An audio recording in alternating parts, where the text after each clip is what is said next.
നമസ്കാരം, A1 ന്യൂസിലേക്ക് സ്വാഗതം. നമ്മുടെ സംസ്ഥാനത്താകെ തദ്ദേശ സ്വയംഭരണ സ്ഥാപനങ്ങളിലേക്കുള്ള തിരഞ്ഞെടുപ്പിൻ്റെ തിരക്കിലാണ്. അപ്പോൾ അതിനിടയിൽ നമ്മളിപ്പോൾ യാദൃശ്യമായി ചെറുപുഴ എത്തി. അപ്പോൾ നമ്മുടെ ചെറുപുഴ ഗ്രാമപഞ്ചായത്തിലെ 2ാം വാർഡിൽ നിന്നും LDFന് വേണ്ടി ജനവിധി തേടുന്ന നമുക്കേവർക്കും പ്രിയങ്കരിയായ നമ്മുടെ സുജാത ബാലകൃഷ്ണൻ, സുജാതേച്ചിയെ ഇവിടെ വെച്ച് കണ്ടുമുട്ടി. അപ്പോൾ അവരുടെ തിരഞ്ഞെടുപ്പ് വിശേഷങ്ങൾ നമുക്ക് കുറച്ച് കാര്യങ്ങളൊന്ന് ചോദിച്ചത്. സുജാതേച്ചി നമസ്കാരം, നമ്മുടെ ചാനലിലേക്ക് സ്വാഗതം. തിരഞ്ഞെടുപ്പ് പ്രചരണമൊക്കെ എങ്ങനെ പോകുന്നു? വളരെ നല്ല ഒരു പ്രതികരണത്തോടുകൂടി തന്നെയാണ് നമ്മൾ എല്ലാ വീടും 2-3 തവണയായിട്ട് കയറി ഇറങ്ങിയിട്ടുണ്ട്. ഇനി കുറച്ച് വിട്ടുപോയ അതും കൂടി ഒന്നാം ഘട്ടം രണ്ടാം ഘട്ട പ്രചരണം കഴിഞ്ഞു. നാളത്തേനോട് കൂടി നമ്മുടെ ഇത് അവസാനിക്കുകയാണ്, നമ്മുടെ പരസ്യ പ്രചരണം അവസാനിക്കുകയാണ്.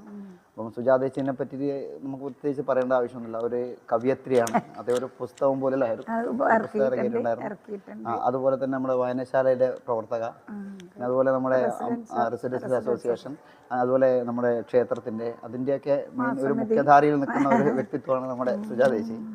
സുജാതേച്ചി ഇതൊക്കെ എങ്ങനെ കൈകാര്യം ചെയ്ത് പോകുന്നു?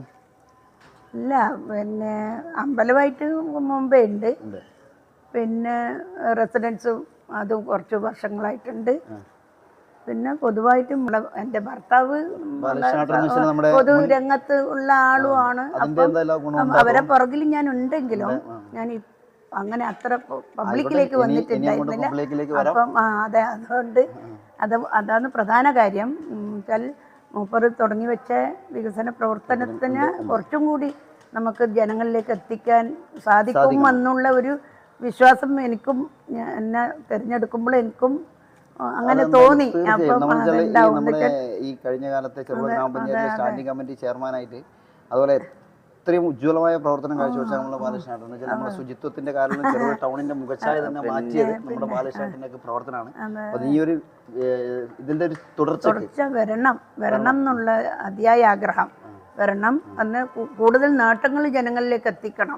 ഇനിയും കുറെ പദ്ധതികൾ നമ്മൾ തുടങ്ങി വെച്ചതുണ്ട്, അത്രേ അത് ഇനിയും നടത്തപ്പെടേണ്ടതുണ്ട്. ഇതാണ് നമുക്ക് അതിന്റെ ഒരു പിന്നെ അതാണ് ആദ്യമായിട്ട് പറയാനുള്ളത്. പിന്നെ മൂപ്പറെ പ്രവർത്തനം ഞാൻ നിരന്തരം കണ്ടുകൊടുക്കുന്നുണ്ട്. എന്നിട്ട് പ്ലാസ്റ്റിക് ആണെങ്കിൽ നടന്നു വരുന്ന സമയത്ത് പെറുക്കിയിട്ട് എൻ്റെ വീട്ടിൽ കൊണ്ടുവെക്കാം, കൊണ്ടുവച്ചിട്ട് ഞാനത് ഹരിതാർപ്പത്തിൽ പിന്നെ അങ്ങനെയൊക്കെ ഉണ്ട്, അതൊക്കെ ഉണ്ട്, ഉള്ളിൽ പ്രവർത്തിക്കുന്നുണ്ട്. ഞാൻ രംഗത്തേക്ക് വന്നിട്ടില്ല എന്നേ ഉള്ളൂ. പിന്നെ തനിച്ചിരിക്കുമ്പോൾ സമയം കിട്ടുമ്പോൾ എല്ലാം ഞാൻ കവിതകൾ അങ്ങനെ തോന്നിയത് വരികൾ എഴുതും. അതെ, എന്താ പറയുക, നമ്മളെ ഭാവിയിൽ ഒരു നമുക്കെല്ലാവരും ഒരു മുതൽക്കൂട്ടാവട്ടെ. സുജാതേച്ചിയുടെ ഒരു പ്രവർത്തനം നമുക്കുള്ള നാടിനൊരു ഇതായിക്കട്ടെ. എല്ലാ ജനങ്ങളും നല്ലത് വരുത്തണം എന്നാണ് നമ്മളെ ആഗ്രഹം. എല്ലാവരോടും നമുക്ക് നല്ല സ്നേഹം. ഞാനിപ്പം ഇതിപ്പോ ഈ തെരഞ്ഞെടുപ്പിന്റെ തിരക്കിലും അമ്പലത്തിൽ രാവിലെ തൊട്ട് സജീവമായിട്ട് സാന്നിധ്യം ഉണ്ടായിരുന്നു. അപ്പൊ ഈ ഇലക്ഷനിൽ വീട്ടുകാരിലും പക്ഷെ എന്റെ പുറകിൽ ധാരാളം ആള് അമ്പലത്തിന്റെ നിങ്ങൾ വരണ്ട, ഞങ്ങൾ ചെയ്തോളും, ഇതായിട്ട് നിന്നാ മതി എന്നുള്ള. രാവിലെ വന്ന ഉടനെ അവർ പറഞ്ഞത് 50ഓളം പെണ്ണുങ്ങളുണ്ടായിരുന്നു മഹാസമിതി പ്രവർത്തകർ. അപ്പോൾ അവർ പറഞ്ഞു നിങ്ങൾ ഇങ്ങോട്ട് വരുവേ വേണ്ട, നിങ്ങൾ നിങ്ങളെ കാര്യങ്ങളിൽ പോട്, ഞങ്ങൾ ചെയ്തോളും എന്നുള്ള ആ ഒരു വിശ്വാസം. അതെ, വന്നാലും ഒരു മനസ്സിനൊരു ഇത്. പിന്നെ അതുപോലെ തന്നെ റെസിഡൻസിന്റെ അവരെ വക ഉള്ള 65 കുടുംബമുണ്ട് റെസിഡൻസിന്. 65 കുടുംബങ്ങളിലും അവർ തന്നെ പോയിട്ട് എങ്കിലും നമ്മൾ 2 റൗണ്ട് പോയി. അവരെല്ലാവരും എല്ലാ ജനങ്ങളും നമ്മളോട് നല്ല സപ്പോർട്ട്. അപ്പൊ പിന്നെ എല്ലാവിധ വിജയാശംസകളും 2ാം വാർഡിൽ. അപ്പൊ നമ്മുടെ വോട്ടർമാരോട് എന്താണ് പറയാനുള്ളത്? എനിക്ക് ഇവര് നിലവിലുള്ള ഭരണസമിതി നടത്തി വന്ന വികസന പ്രവർത്തനത്തിൻ്റെ നിങ്ങൾക്ക് മനസ്സിലായിട്ടുണ്ടാവും എത്രത്തോളം അവർ ചെയ്തിട്ടുണ്ട് എന്നുള്ളത്. നോക്കിയാൽ തന്നെ മനസ്സിലാവും. 10-24 റോഡുകൾ, 34ഓളം ലൈഫിൻ്റെ വീടുകൾ, ഇങ്ങനെ പലതും ശരിക്കും അറിയില്ലെങ്കിലും ഒട്ടുമിക്ക ഇതും എനിക്കറിയാം.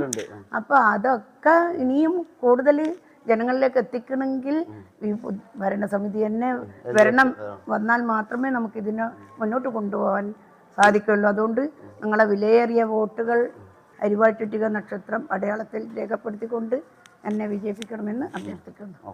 നമസ്കാരം. കഴിഞ്ഞ 3 ദശാബ്ദകാലമായി രുചിയുടെ ലോകത്ത് പെരുമതീർത്ത് ചെറുപുഴയിൽ പ്രവർത്തിച്ചു വരുന്ന ഹോട്ടൽ ഗ്രീൻ പാർക്ക് കാക്കയഞ്ചാലിൽ അത്യാധുനിക സൗകര്യങ്ങളുടെ വിശാലവും വിപുലവുമായ സജ്ജീകരണത്തോടെയും നിങ്ങളെ സ്വാഗതം ചെയ്യുന്നു. Hotel green park family restaurant Cherupuzha Kakkayanchal. നാവിൽ കൊതിയൂറും ഭക്ഷണ സമന്വയം, നിലവാരവും ആകർഷകവുമായ സർവീസ്, അത്യാകർഷകമായ ഫാമിലി റൂം സൗകര്യവും, എല്ലാത്തിനും പുറമെ വിശാലമായ പാർക്കിംഗ് സൗകര്യം, കൂടാതെ പാർട്ടികൾ, മീറ്റിംഗുകൾ, ക്ലാസുകൾ തുടങ്ങിയ പ്രോഗ്രാമുകൾക്ക് അനുയോജ്യമായ mini auditorium. Hotel green park family restaurant Cherupuzha Kakkayanchal. Phone 04985241277. Mobile 9447850097.